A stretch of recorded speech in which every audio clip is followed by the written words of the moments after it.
네, 반갑습니다. 주식금융수입니다. 오늘은 LNF를 한번 숫자로 이제 파헤쳐 볼까 합니다. 에코프로 BM에 이어서 LNF를 한번 분석해 볼 텐데요. 우리나라 양극재 대표적인 회사 중에 하나죠. 그래서 에코프로 BM을 했으니까 이제 LNF도 한번 비교를 해보고 나중에 포스코 퓨처엠도 해보고 기회 되는 이렇게 한번 해보도록 하겠습니다. 먼저 이제 에코프로 BM 실적을 볼 텐데요. 숫자로 보게 되면 좀 객관화가 될 수 있으니까 숫자 먼저 보도록 하겠습니다.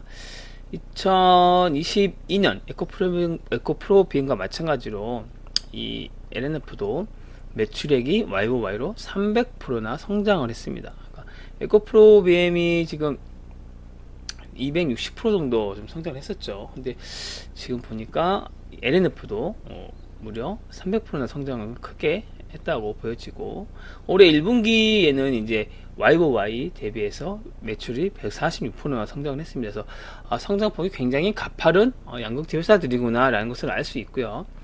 에코프로브에서도 봤듯이 이 판관비 비중이 4% 이내로 다 22년도부터요 줄어들면서 올해 1분기에는 판관비가 매출액 대비해서 1.4%에 그치는 좋은 모습을 보였습니다.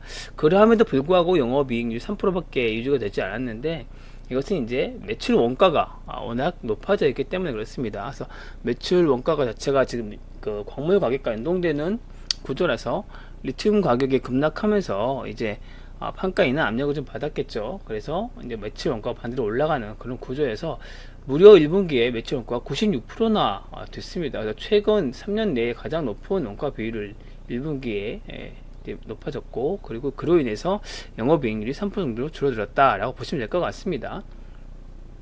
자, 밸류에이션을 좀 해봐야 되는데, 밸류에이션 자체를 보게 되면 여러분 1분기 기준으로 이제 순이익은 적자가 나왔습니다. 순이익은 적자가 나왔는데, 그건 이제 주가가 좀 상승하면서 전환사채 그 이제 평가 손실이 622억 정도 반영을 했습니다. 그래서 이제 마이너스로 순이익이 나왔고, 영업이익은 이제 400억 정도 이제 나왔죠. 그래서 이렇게 되었을 경우에는 순이익 기준으로 보통 이제 밸류에이션 하게 되면 이런 상황이 벌어지게 됩니다. 순이익 적자가 나올 경우에는 이 밸류에이션 하기가 좀 애매하죠. 그래서 보통 이제 영업이익도 같이 저는 OPS로 같이 구해서 보는 편입니다. 그래서 OPS 기준으로 보게 되면 지금 1분기 실적으로 12개월 포워드 기준 POR이 56.5배 정도 나온다고 보면 됩니다.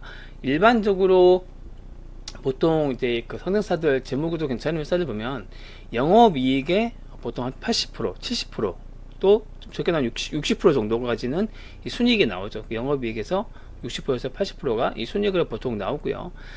이제 자회사, 연결 자회사를 갖고 있는 회사 중에서는 자회사의 실적이 좋으면은 오히려 영업이익보다 순이익이 더 잘 나오는 회사들이 생기죠.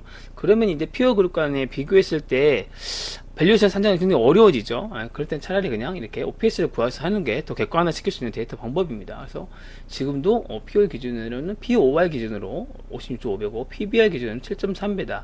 그래서 에코프로 BM에 비해서 이 숫자만 봤을 때는 에코프로 BM보다 싸다? 라고는 할 수가 없을 것 같아요. 보시면 에코프로 BM은 POR로 56배 비슷하죠. 비슷하고 PR은 74.48배인데 이것도 이 순이익 기준 영업이익이 한 70%, 75% 잡고 계산하면 PR이 비슷합니다. 그래서 일각에서 얘기하는 LF가 싸고 에코프롬이 비싸다라는 논리는 이제 밸류에이션 상으로 숫자를 보게 되면 좀 생각을 해봐야 됩니다. 밸류에이션 상으로 그렇게 좀 이렇게 생각보다는 갭이 벌어지지 않다. 단지 이 매출 상에서는 벌어져 있다라고 보시면 되고, 제가 이 비교 영상은 여기 양극재 있죠. 여기서요. 준비를 해놨습니다. 다음 영상에 제가 올려드릴게요. 한번 참고해서 보시면 좋을 것 같고, 자 어쨌든 1분기 실적은 기존 이렇게 되어 있고요. 제가 이제 성장주를 밸류에이션 할 때는 PG라는 개념으로 에코프로 BM 설명을 드렸고, LNF도 같은 기준으로 한번 좀 말씀을 드려보려고 합니다. 자, 작년 당연히 성장폭이 굉장히 컸기 때문에 영업이익 기준으로는 500%나 21년도에 비해서 22년 성장을 했고요.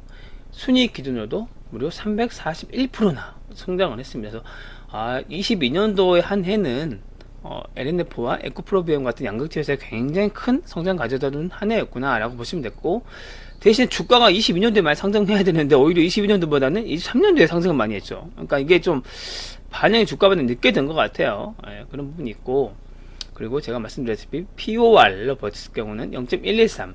이제 PER이 지금 순이익이 적자가 나오면서 지금 PR로 구하는 건 마이너스가 나오니까요. 그냥 POR로 보시면 될 것 같습니다. 0.113이라서 21년, 22년 기준을 보게 되면 여전히 적극 매수 구간이고, 중요한 건 이거죠. 이제 올 1분기 실적 기준으로 해서 12개월 포워드 기준으로 봤을 경우에는 이제 이 순이익이 적자이기 때문에 마이너스 123%가 나옵니다. 이러면 이제 밸류 선정은 좀 어려움이 생기죠. 그래서 영업이익 기준으로 OPS 기준을 보게 되면 OPS 그로스가 1분기 기준으로 봤을 경우에는 작년보다 역성장하는 이런 데이터가 나옵니다. 이건 이제 단순 계산 사고 파기해서 나온 겁니다. 그래서 이 경우에는 투자에 적합하지 않는 종목이 되는 거죠.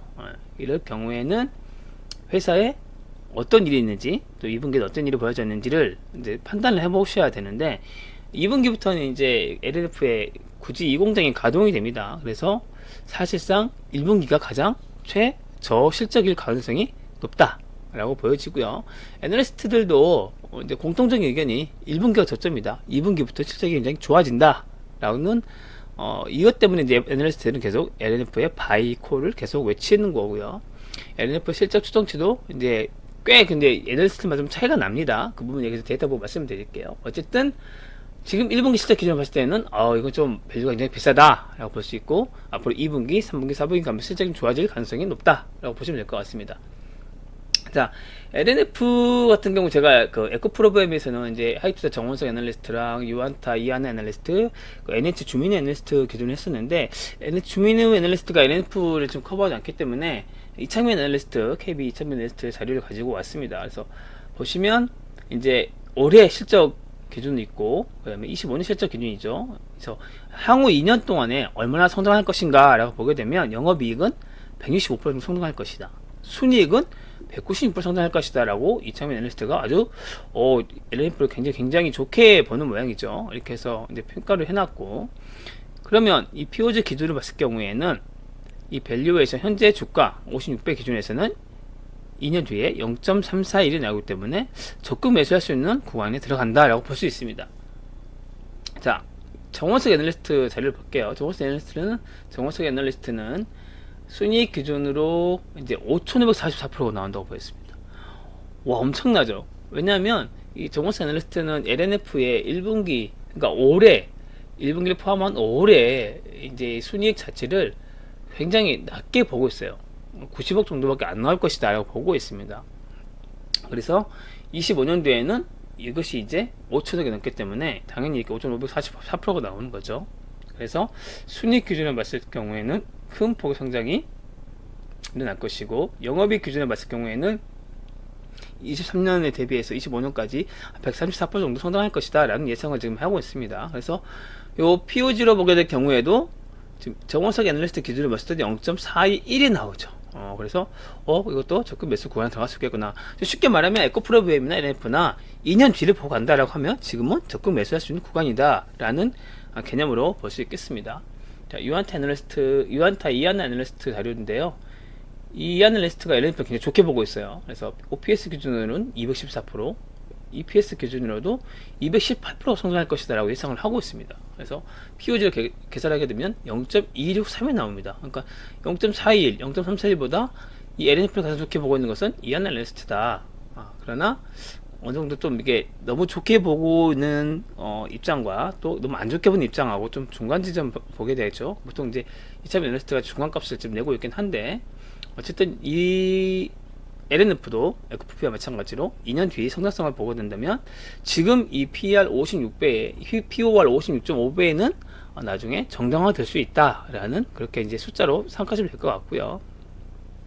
그래서 제가 이제 이 23년 기준이니까요. 이게 지금 이 PER 자체는 올해 12개월 포워드 PER 기준이기 때문에 이 애널리스트들이 실적 추정해 놓은 25년 실적 기준으로 제가 이제 이 PH를 계산해 본 거거든요. 그래서 올해 이창민 애널리스트는 EPS 그로스를 196%, 25년까지 2년 동안 196%가 성장할 것이다 라고 해놨고요.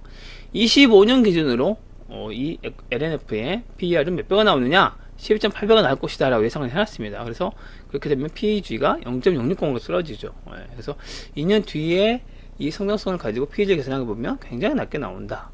그리고 정원석 애널리스트는 당연히 이 값이 클 수밖에 없죠. 여기 올해 실적 추정치가 워낙 이제 순이익 기준이 작으니까 높아서 0.00밖에 안 나오는 거고요. 이하나 애널리스트도 25년 기준으로 순이익은 218% 성장할 거고, 그때 기준으로 PER은 13.7배밖에 안 될 테니까 지금 PEG는 0.63밖에 안 나온다 라는 의견을 내놓은 겁니다. 그래서 이런 기준으로 봤을 때는 LNF든 에코프로비엠이든 양국제 기준 회사들은 매수가 가능한 구간에 들어올 수 있다라고 보여지고요. 단기간 급등이나 단기간 이제 올해 1분기 실적 기준으로 밸류에이션 부담 분명히 있습니다. 하지만 여러분들이 장기 투자 생각하고 있고 2차 전지 성장성을 좀 좋게 보고 있고 한다면 LNF도 지금은 앞으로 2년을 보고 먹어갈 수 있는 구간이 아닌가.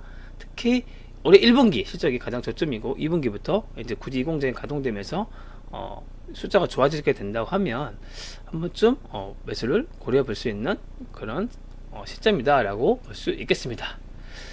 네, 오늘 LNF 숫자로 파헤치기는 여기까지 하고요. 더 중요한 양극재 잠깐 제가 보여드릴게요. 양극재 이렇게 비교를 해놓은 자료는 제가 다음 영상에서 보여드리도록 하겠습니다. 감사합니다.